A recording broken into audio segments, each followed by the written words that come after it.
আজ বাড়িটা আমি ছেড়ে দেব। এই বলে বাইক স্টার্ট দিল প্রবুদ্ধ। বিশ্বাসটা করলেন কিনা সেটা বাইকে বসলে উত্তর পেয়ে যাব।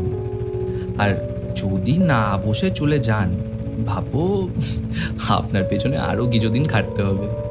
তমালিকা আবারও চুপ করে কি বলবে কিছু না বুঝতে পেরে প্রভুতর দিকে তাকিয়ে রইল। কি হলো?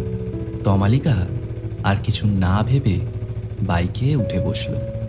তাহলে বিশ্বাস হলো ম্যাডাম? পারমিশন দিলে এবার যাই একসাথে? তমালিকা মাথা নাড়ালো।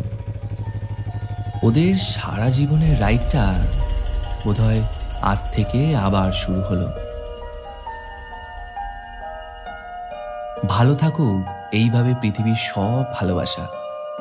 হাল ছাড়বেন না। ভালোবাসলে